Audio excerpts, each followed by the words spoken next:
Section 17A పై supreme court ద్విసభ్య ధర్మాసనం ఎలాంటి తీర్పు ఇవ్వలేదు. తీర్పు చదువుతున్న సమయంలో ధర్మాసనం భిన్నాభిప్రాయాలు వ్యక్తం చేసింది. సెక్షన్ 17A వర్తిస్తుందన్న జస్టిస్ అనిరుద్ధ బోస్ తీర్పు ఇవ్వగా సెక్షన్ 17A వర్తించదని అభిప్రాయపడ్డారు జస్టిస్ బేలా ఎం త్రివేది. ఇదే విషయానికి సంబంధించి మరింత సమాచారం మా ప్రతినిధి శ్రీకాంత్ లైవ్లో అందిస్తారు. శ్రీకాంత్,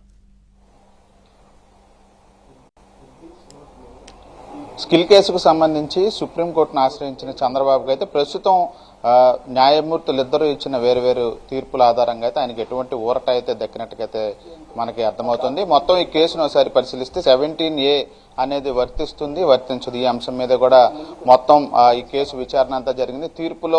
మొత్తం ఆ తీర్పులో కూడా ప్రస్తుతం సుప్రీంకోర్టులో ఇదే అంశం మీద కూడా వేరువేరు అభిప్రాయాలు రావడంతో త్రిసభ్య బెంచ్కి కేసుని విచారణ నిమిత్తం బదిలీ చేస్తూ ఆదేశాలు కూడా ఇచ్చిన నేపథ్యం ప్రస్తుతం మనతో మాట్లాడటానికి హైకోర్టు న్యాయవాది వెంకటేష్ శర్మ ఉన్నారు. సార్, ఎలా చూడొచ్చు అంటే ఇద్దరు న్యాయమూర్తులు కూడా వేరువేరు అభిప్రాయాలు వ్యక్తం చేశారు ఈ కేసుకు సంబంధించి.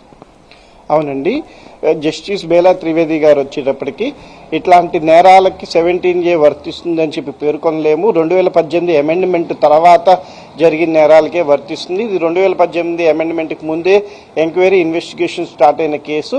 ఇట్లాంటి కేసులో ఈ కేసు అప్లికబిలిటీ అవుతుందని చెప్పి పేర్కొనటం చెప్పలేమని చెప్పేసి ఏదైతే రిలీఫ్ చంద్రబాబు నాయుడు గారు కోరుకున్నారో దాన్ని నిరోధంగా తోసిపుచ్చారు. ఎటువంటి రిలీఫ్ ఇవ్వటం జరగలేదు. ఇటు వచ్చి జస్టిస్ బోస్ గారు వచ్చి దీన్ని 17A అప్లికబిలిటీ ప్రకారం గవర్నర్ పర్మిషన్ తీసుకోకపోయినంత మాత్రాన అతను ఏదైతే అరెస్ట్ చేశారో ఆ అరెస్ట్ని అక్రమం అని చెప్పి పేర్కొనటం చెప్పలేము.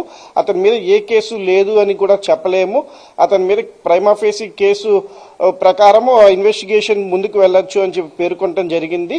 17A అప్లికబిలిటీ మీద జస్టిస్ బోస్ గారు ఇది అతనికి వర్తిస్తుంది కాబట్టి అంత మాత్రాన అరెస్ట్ని మాత్రం అక్రమం అని చెప్పలేము, నాన్ అరెస్ట్ అని చెప్పి చెప్పలేమని చెప్పి పేర్కొనటం జరిగింది.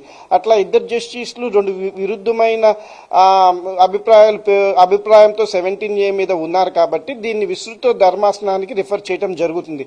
కానీ ఇక్కడ మన కీలకమైన